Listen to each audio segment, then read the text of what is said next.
الشيطان الرجيم. بسم الله الرحمن الرحيم. دستور مدد يا سيدي مدد يا رجال الله يا سلطان الأولياء. دستور يا صاحب الإمداد مدد الحق أطيعوا الله أطيعوا الرسول والأولي الأمر منكم. This is an association. Voilà, le Cheikh Nazim Qaddas Allah Sirra, il avait l'habitude de parfois commencer comme cela. Comme rappel pour nous, il disait c'est une association, ce n'est pas une conférence, ce n'est pas une, comment on dirait, une lecture.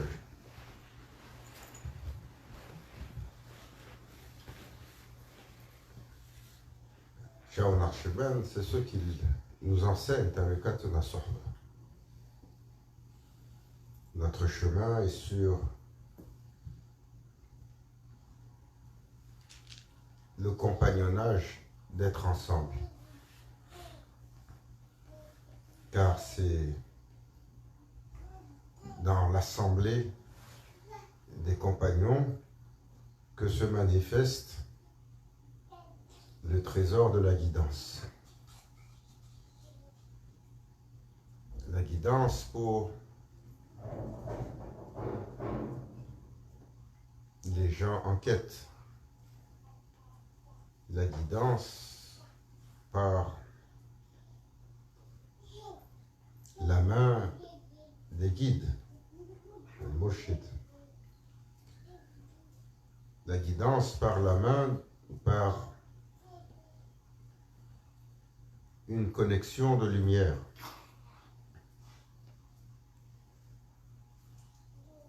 Et cette connexion ô combien précieuse et importante. Une connexion souvent qui fait défaut. Qui fait défaut et qui est mal comprise. Il y avait un jeune ignorant qui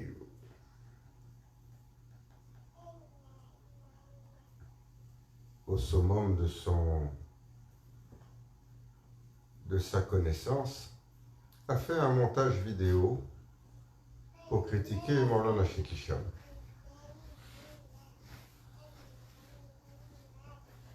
Parce que Maulana Cheikh Hicham est arrivé sur le makam, sur un makam, et il faisait une ziyara et il invoquait toutes sortes de... Il invoquait les machères, il invoquait les chers de la silsila, il invoquait le support de Maulana Cher, il invoquait le support de chers particuliers, il invoquait même le support des anges. Et ce dernier disait, voilà ce que les chers font à invoquer le support d'autres que Allah. Et malheureusement, ceci est une parole d'ignorance. Parce que le prophète sallallahu alayhi wa sallam a enseigné que tout support vient d'Allah. Mais pour favoriser ce support-là, il y a des portes. C'est pour ça que le prophète sallallahu alayhi wa sallam a dit, si vous êtes perdu dans le désert et que votre chamelle est parti, appelez les hommes d'Allah, Rijalullah, et ils viendront vous secourir même dans une posture si délicate. Alors la mention des gens d'Allah, Bidikri Salihin Tanzil Rahma. Leur mention fait descendre une bénédiction. Demandez leur regard. Chacun des awliya a eu une prédilection chez Allah. Il a un jardin qui ne tarit pas. C'est pour cela que dans la tradition, lorsque nous visitons la terre et que nous visitons les stations spirituelles, les maqams ou les sépultures des gens importants chez Allah, les prophètes, les messagers, si on peut trouver, ou les sahaba, ou les awliya, c'est une tradition chez les musulmans de visiter les sépultures et d'aller se recueillir, d'aller présenter la salutation comme nous le faisons pour le prophète sallallahu alayhi wa sallam, parce que c'est la ziyara au prophète sallallahu alayhi wa sallam. Là, nous sommes dans le mois de sa naissance. La ziyara au prophète sallallahu alayhi wa sallam, même si elle ne fait pas partie du rituel de Hajj ou du rituel de Umrah, parce que les deux rituels de Hajj et de Umrah sont des rituels autour de Baytullah, de la Kaaba. Et par la suite sortir pour aller sur le Mikat, ou alors aller à Minna, Arafat, Muzdalifa, ces lieux sacrés où il y a tout un périple, mais jamais Safa et Marwa, mais jamais quelqu'un va se permettre d'aller au Hajj ou d'aller à la Umrah sans aller à Madina Munawwara pour aller prier à la mosquée où le prophète sallallahu alayhi wa sallam a vécu, où il est enterré, et jamais, même si on y va, on va s'abstenir de passer devant pour lui donner la salutation. En dépit de toutes les croyances farfelues qui vont circuler, ceci est important. Parce que le prophète sallallahu alayhi wa sallam, Ana Hayyun, il a dit, je suis frais vivant dans ma tombe.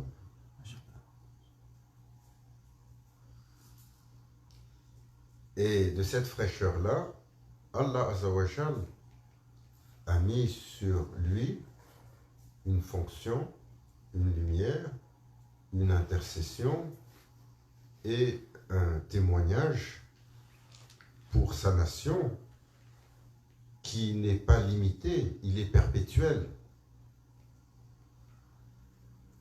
Et de un, le prophète sallallahu alayhi wa sallam a enseigné la visite de la tombe, de la sépulture, comme il se recueillait au cimetière de Baki. Pour les nuits importantes, les moments importants, il allait au cimetière. Il a enseigné cette visite.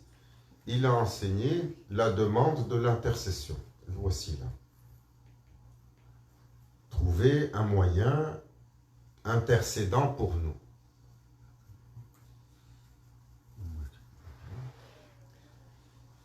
Et ce que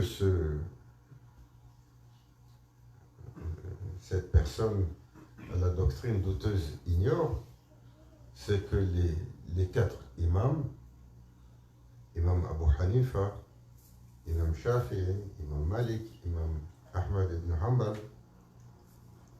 qu'Allah élimine leurs secrets, élève leur station et les ennoblisse. Ces quatre-là ont mentionné l'importance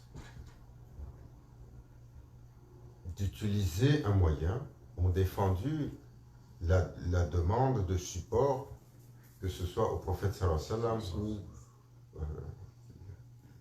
ou ou aux différentes autorités spirituelles qui sont passées, même quand on les visite, de demander leur support, leur intercession, de demander le madad. Le madad, en finalité, il vient d'Allah. Mais Allah Azzawajal a toujours choisi des moyens pour atteindre ses serviteurs. Dans l'histoire, il a choisi des prophètes, des messagers, comme moyen pour amener un message. Pourquoi Allah, il ne peut pas révéler dans le cœur de chaque croyant la lumière du Coran, dans le cœur de chaque créature? Il peut.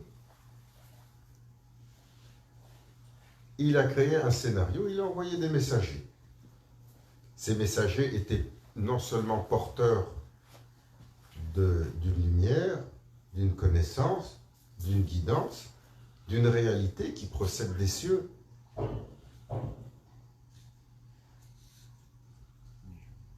Et c'est pour ça que Allah Azzawajal, il adresse le prophète sallallahu alayhi wa sallam lorsqu'il dit, alors que les compagnons transgressaient, il dit dans le Saint-Coran, lorsqu'ils deviennent oppresseurs envers eux-mêmes, ils viennent à toi, et à Rasulallah, demander le pardon d'Allah. Et Allah, par ce fait, leur pardonne. Pourquoi le Seigneur des mondes irait à mentionner cela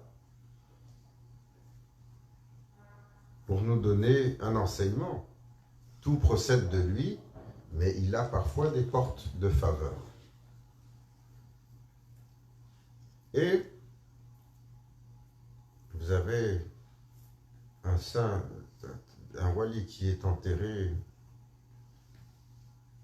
je pense, Tétouan, chez Abdussalam Ibn Mashish. Hein? Il est où? Sur la route de Tétouan, ouais, c'est dans la région de Tétouan, c'est ça? Ouais.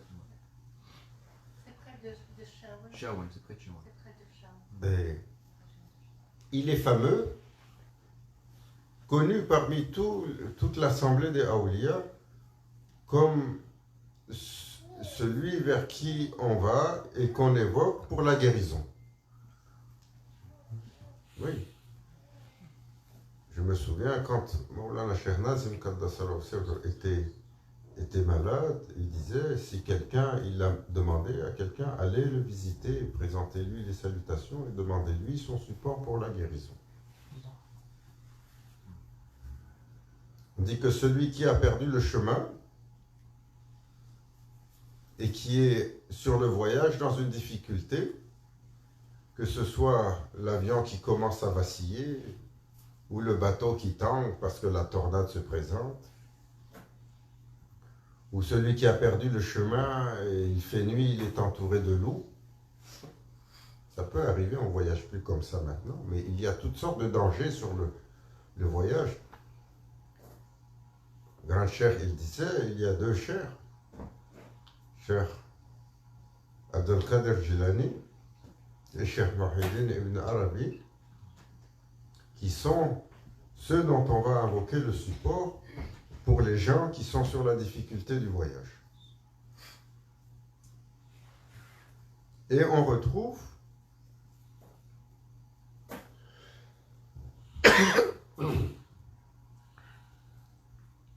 pourquoi? Parce que Allah Azzawajal a accordé à ses serviteurs parfois un jardin.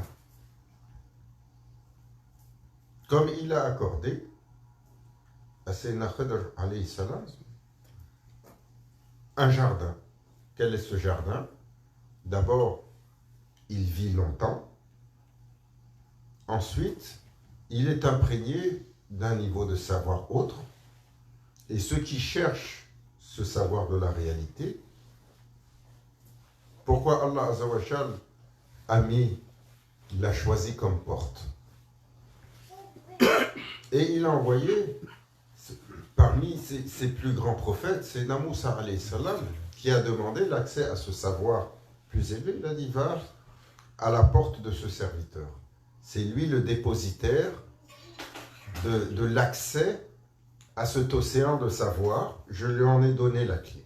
C'est ça qui nous est raconté dans Surat al-Kahf.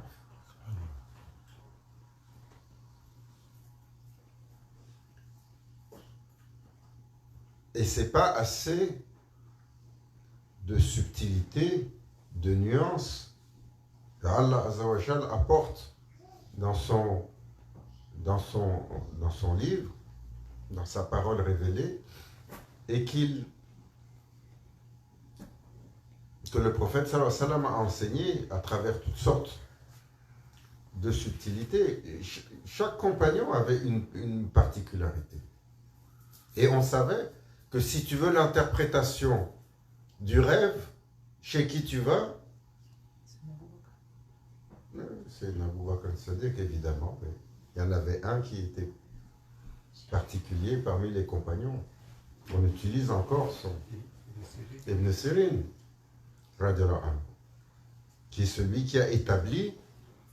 Si tu avais besoin de la porte de l'exégèse, tu allais chez Ibn Abbas, radiallahu anhu. Si tu avais besoin de l'accès à la connaissance, tu allais à la porte de la connaissance, c'est Ibn Ali, karamallahu wajhahu. Si tu avais besoin d'une invocation qui est acceptée, tu allais chez ceux que le prophète sallallahu alayhi wa sallam avait montré, celui-là, son doigt est maqboul chez Allah. Comme par exemple, Ibn Abbas.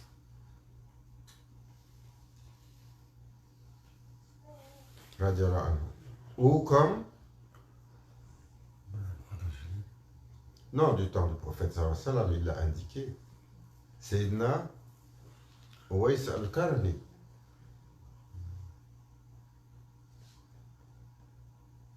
Chaque Allah Azza wa Jal, si tu avais besoin d'un des compagnons qui avait mémorisé les hadiths, tu allais chez Sayyidina Abu Huraira. Pourquoi? Parce qu'on savait qu'il était venu voir le prophète sallallahu alayhi wa sallam. C'était plein de sa piètre capacité à mémoriser. Sallallahu alayhi wa sallam avait posé les mains sur sa tête. Il n'avait plus, après ce jour-là, oublié une lettre. Une lettre, comme un ordinateur indéfectible. Parce que les ordinateurs, si ton disque dur plante, hein, tu te souviens de Lost Cluster. On avait un temps où les pointeurs allaient se promener.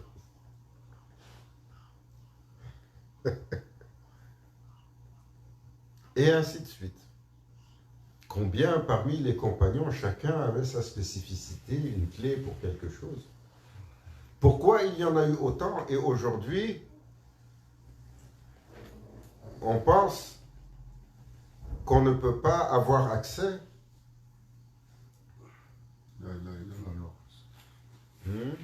l'ignorance.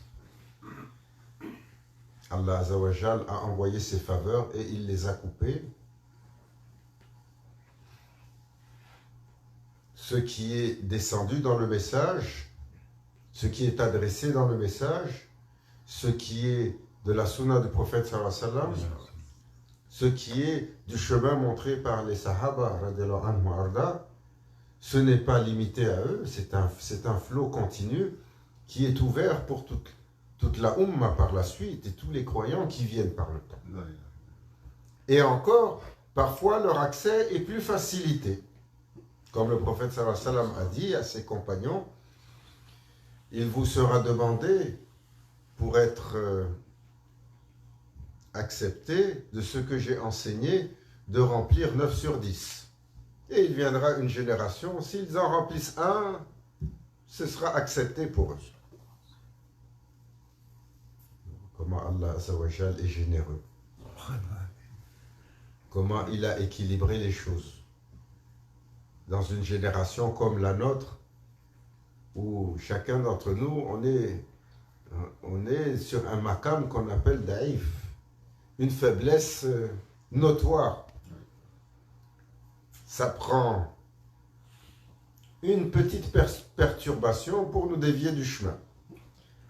Ça prend une petite tentation pour nous faire perdre le droit chemin. Ça prend une petite émotivité, la colère nous a engloutis.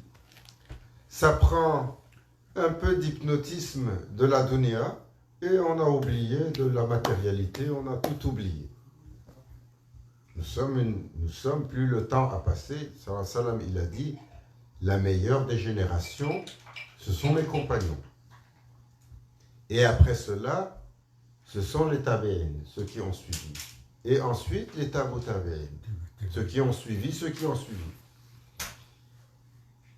Et la qualité des humains va décroître.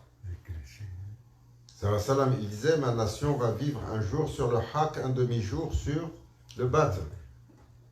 Donc un jour d'Allah, grand cher, il disait, 1000 ans sur le haqq et 500 ans sur le batil. 1000 ans sur le droit chemin et la vérité et 500 ans dans un déclin de corruption. Et nous venons, nous, à la fin de ces 500 ans.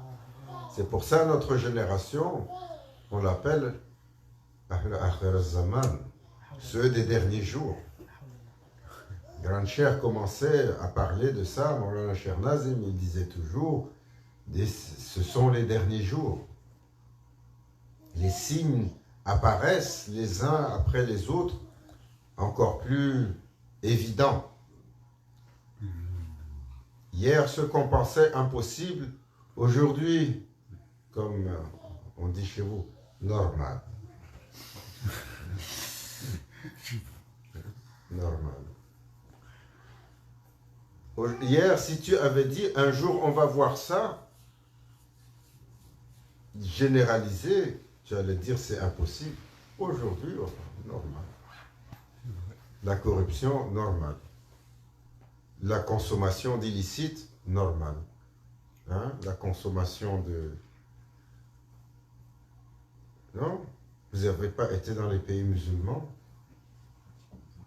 pour aller voir ce qu'ils font, les jeunes et les moins jeunes. C'est un fléau.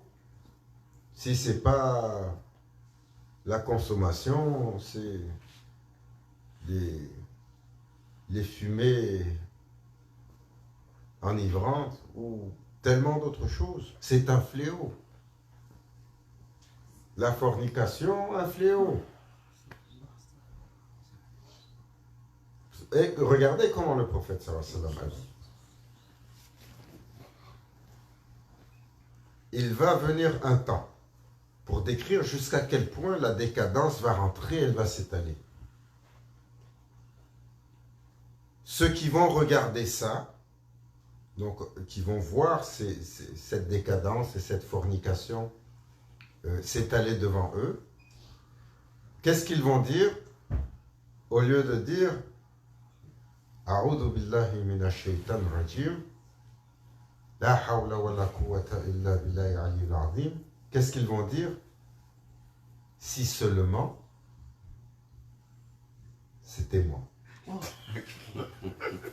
C'est la parole du prophète sallallahu alayhi wa sallam. La corruption va être si généralisée, et il ne le dit pas verbalement, mais à l'intérieur, quand il voit un passer avec une belle illusion, ou qu'il est dans une promiscuité. Aujourd'hui, il y en a. Vous avez pas, non seulement on le voit dehors, vous le voyez tous les jours, vous le voyez, le shaitan box, comme il disait Maulana, vous le voyez sur vos écrans, quel qu'il soit. intérieurement, il y a un... Si ça pouvait être moi, si je pouvais goûter à cela. Il a dit, ce désir va être répandu. C'est notre temps. Et cette corruption généralisée que nous vivons, elle consume, elle dévore tranquillement le fondement de l'humanité. Tout doucement, tout doucement, tout doucement. Jusqu'au jour où ça va tomber. L'humain est un temple céleste. L'humain est un temple céleste. Et l'humain doit se voir ainsi. Il doit se voir comme une créature honorée, comme une créature sacrée, comme une créature dans laquelle on a mis une lumière qui procède des cieux. Quoi? Un souffle divin. Allah Azza wa Jal a insufflé une lumière dans lui. Et l'humain doit reconnaître cette sacralité-là et veiller à ce que l'intégralité de cette sacralité soit respectée.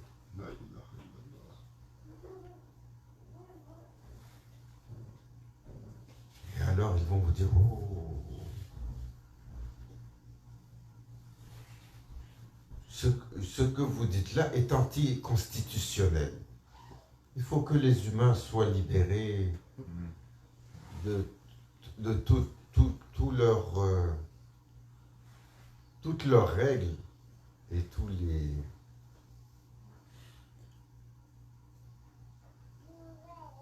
tous les garde-fous. Il faut qu'ils se libéralisent. S'ils ne se libèrent pas, s'ils ne se libéralisent pas, il est comme quelqu'un qui est encore au Moyen-Âge. Et c'est quoi la libération? Tu perds toute sacralité. Tu consommes ce que tu veux. Tu consommes le licite ou l'illicite. Tu consommes avec tes yeux ce que tu veux. Tu oublies que ce temple est sacré, qu'il porte une lumière, qu'il porte... Allah Azza wa Jal dit, adresse les anges en leur disant, nous avons choisi un représentant que nous avons couronné. Lorsqu'il va créer Sayyidina Adam alayhi salam et qu'il va vouloir et qu'il va appeler les anges pour les informer. Et il va convier les anges pour venir faire quoi? El sajda, une prosternation. Sajda de ihtiram, une prosternation de respect. Il va convier tous les anges. Venez vous prosterner pour montrer votre respect à la créature élue, la créature choisie, la créature élevée. Les anges vont dire, tu as choisi un élu qui va semer la misère et la corruption et le meurtre et le sang. Allah Azza wa Jal va leur dire, votre Seigneur sait ce que vous ne savez pas.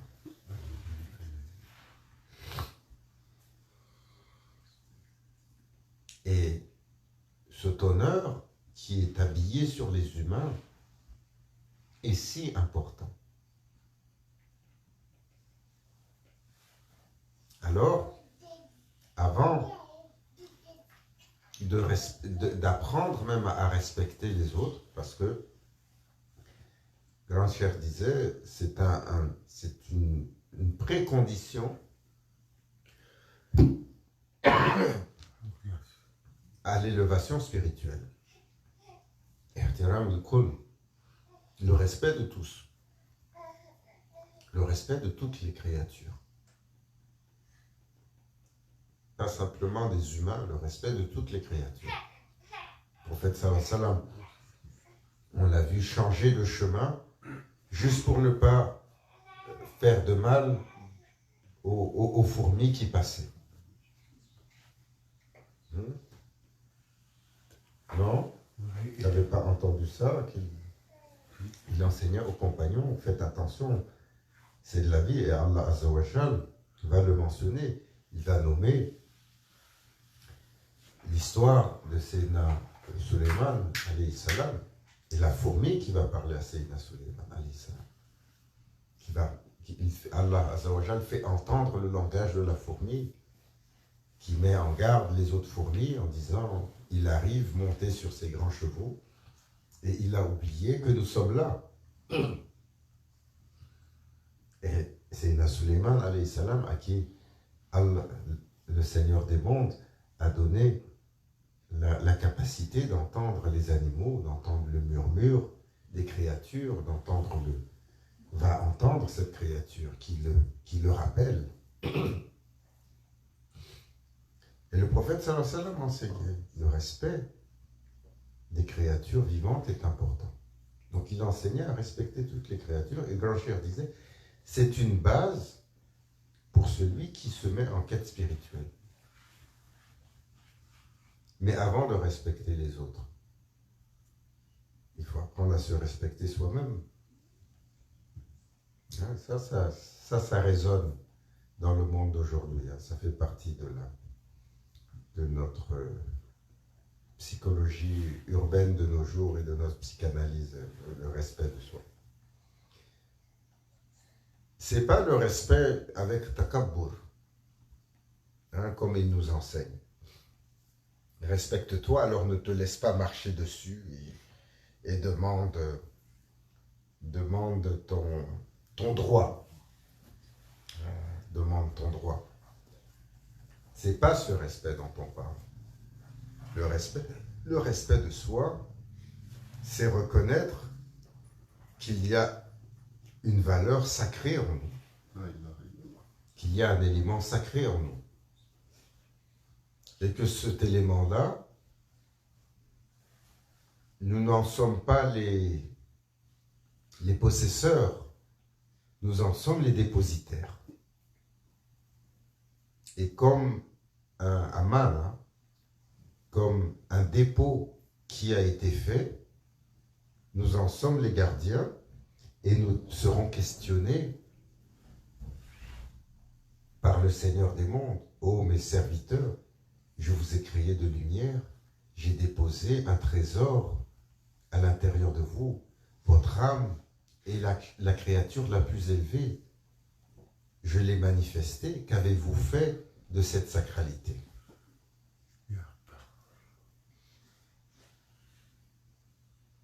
Oh, mon Seigneur, j'étais occupé à courir après les gazelles. C'est un passe-temps aujourd'hui. Oh, mon Seigneur, j'étais occupé à courir après l'illusion de ce monde. Ou après les projecteurs. Le statut fameux. Où j'étais occupé à montrer ce que j'avais. Hein? L'ostentation, rien. Que nous avons tous d'une façon ou d'une autre, subtilement.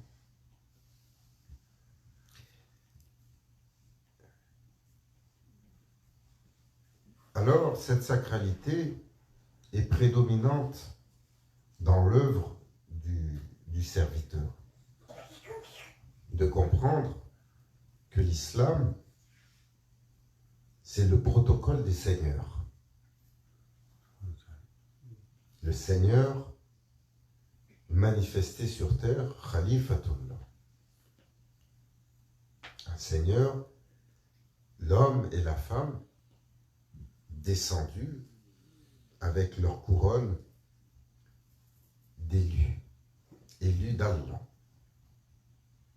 Et Allah Azzawajal les a créés tels des seigneurs dans les cieux. Un scénario avec le shaitan, Saïd Billah, va les expulser des cieux. Ils arrivent sur terre.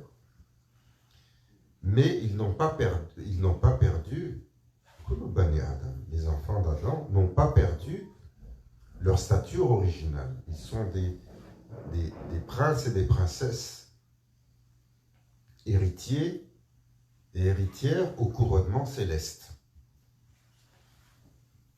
Et pour que ce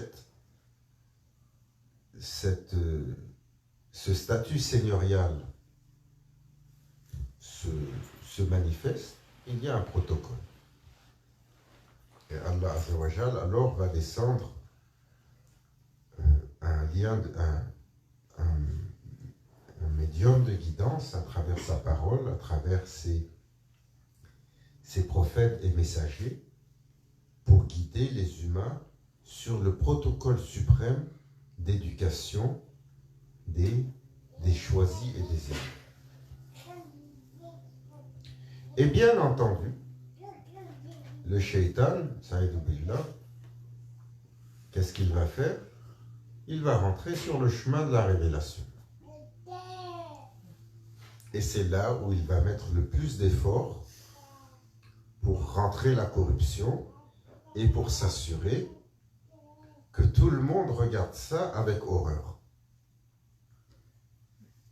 Aujourd'hui, vous écoutez sur les ondes, vous écoutez dans les médias, vous écoutez dans les réseaux sociaux ce qui se dit sur l'islam, mais il ne cligne même pas des yeux lorsqu'il traite l'islam d'une espèce de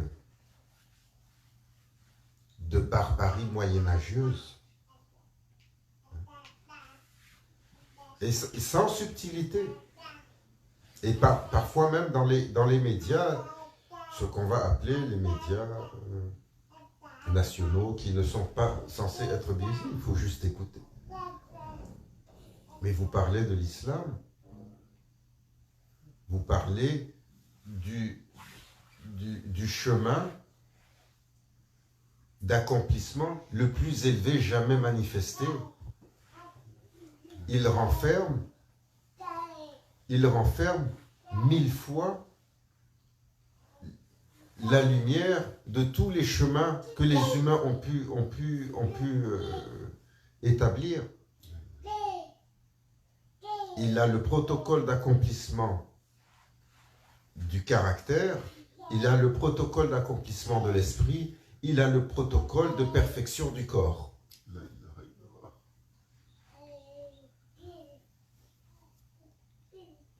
Mais le shaitan est rentré. Il a fait des religieux,